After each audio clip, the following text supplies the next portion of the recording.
Rifles are one of the strongest weapon types in Fallout 4, especially if you are building your character around rifles. But if that's what you are doing, you will probably want some good rifles to work into your builds. So in this video, I will be showing you 10 rifles that you don't want to miss for your rifle builds. These will also just be really good weapons that you could use even without a build for them. So first up on this list we have the Righteous Authority. Now this is a very good rifle, especially early on in the game, and thankfully you can get this weapon pretty much as soon as you leave the vault. To get it, all you will need to do is head over to the Cambridge police station and assist the Brotherhood of Steel. This will start the Brotherhood of Steel questline, and after the first quest called Call to Arms, you will be given the Righteous Authority. The Righteous Authority will be a very powerful weapon that will come with a base damage of 26, and the perk on it will make critical shots do double damage, and the critical meter fills 15% faster.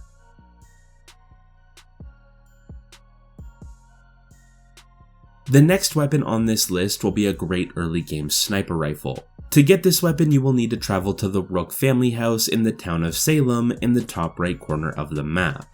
When you get here, you will see a man on a roof shooting at Mirelurks, and if you help him defeat 3 Mirelurks, he will let you into his underground bunker, and from here you will have 2 options. First, you can do his follow-up questline to get a key that will unlock his back room, where the sniper rifle will be hidden, or you can just kill him right there in the underground bunker and loot the key off of his body.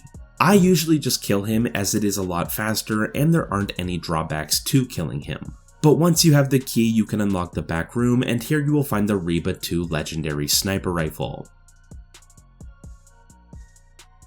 The Reeba II is a powerful early game sniper rifle, and it does well in the mid to late game as well. But it will really excel at doing one thing, and that will be fighting Mirelurks and bugs, as the perk on this rifle makes the weapon do 50% more damage against Mirelurks and bugs.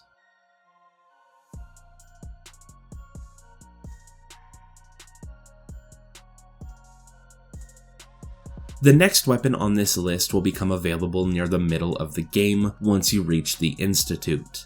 When you get here, visit the vendor, and here you can purchase the Experiment 18A. Plasma rifles are normally very strong, and the Experiment 18A is no exception. If anything, it's actually a lot better than most plasma weapons, as the Experiment 18A will come with a perk that will increase its rate of fire by 25% and make reloading 15% faster. This is really nice to have on a plasma weapon, as they are usually a lot slower when it comes to rate of fire, and reloading faster is always very helpful.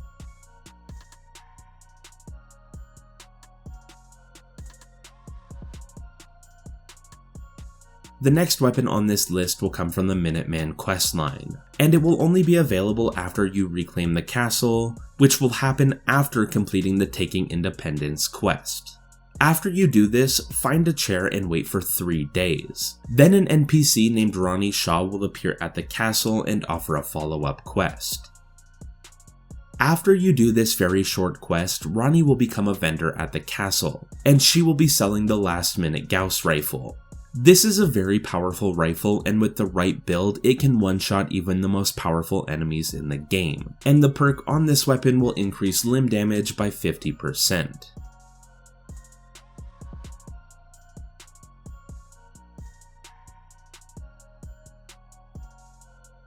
The 5th weapon on this list is a weapon that I really don't see many people talking about, even though I find it to be a pretty good weapon, and that weapon will be the Tesla rifle. To get this weapon, you will need to complete the headhunting quest from the Automatron DLC.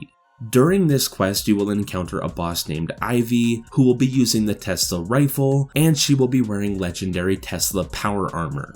And if you defeat her, you can take the Tesla rifle and the power armor for yourself. Now, I really like this weapon as it can do some good damage, but the perk on this weapon makes the weapon fire an electrical discharge that arcs between targets, which will actually allow you to hit targets around corners if they are close to the target that you hit first.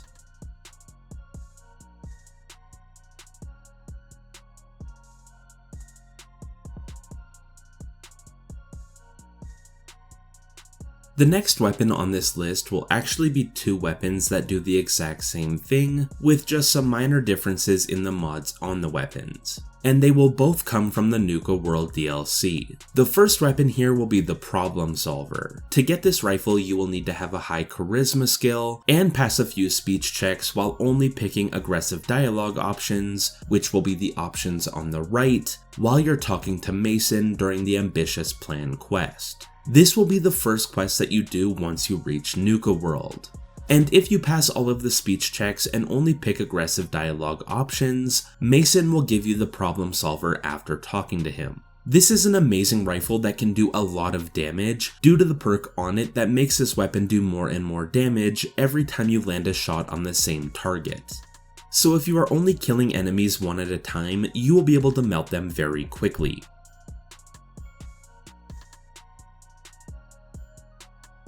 Now, if you weren't able to get the Problem Solver from Mason, you can actually go to the Nuka World Market and talk to the vendor named Aaron, who will be selling the Splatter Cannon. This weapon will work the exact same way as the Problem Solver, and it's easier to get, and it will come with a suppressor and a scope. So in my opinion, the Splatter Cannon is much better, but I really like the paint job on the Problem Solver.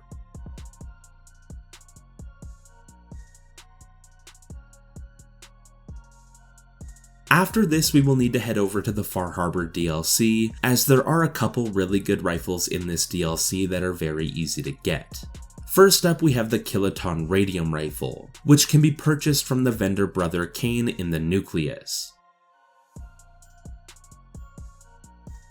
This is a great rifle that can take out large groups of enemies or single enemies very quickly. This is because of the high base damage on the weapon and the perk on the weapon that will make bullets explode on impact, doing 15 points of area of effect damage to every nearby enemy. On top of this, the Kiloton Radium Rifle is a radium rifle, which means it does standard damage and radiation damage on each shot.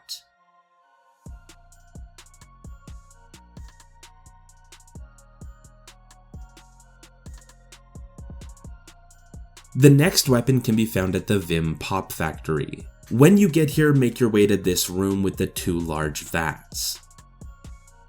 And in the back corner, you will find an elevator that will take you to a secret lab with a locked door.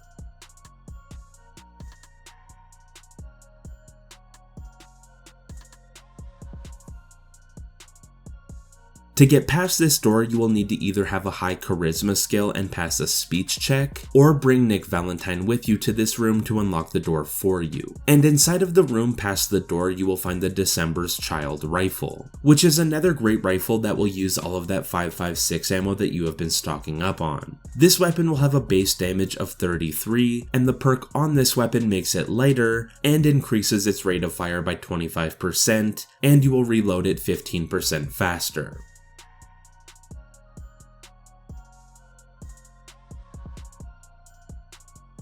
From here, we will head over to Acadia and talk to the vendor Degen, and he will be selling the Old Reliable. This rifle really lives up to its name, and it will be a solid choice for most rifle builds. The perk on this weapon makes the weapon fire 2 projectiles every time you pull the trigger, and with a base damage of 70, each trigger pull will do 140 damage, and it can get even higher if you're using the correct perks, and it will do even more damage than that if you are doing sneak attacks.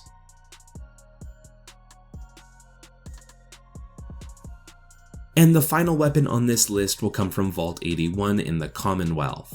And that weapon will be the Overseer's Guardian, which really shouldn't be too surprising, as the Overseer's Guardian could be the strongest rifle in the game, due to its high base damage and the perk on the weapon that will make this weapon fire 2 rounds every time you pull the trigger, just like the Old Reliable. But the Overseer's Guardian will have a larger mag that can be upgraded to be even bigger, and it has a higher rate of fire, so it will quickly melt even the most difficult enemies. To get the Overseer's Guardian, you will just need to head over to Vault 81, then make your way to the vendor in the vault to buy the Overseer's Guardian. And those are 10 extremely powerful rifles that you don't want to miss, especially if you're building your character around rifles. But I would love to know which of these weapons are your favorite in the comments below. I hope you enjoyed this video, and thank you for watching.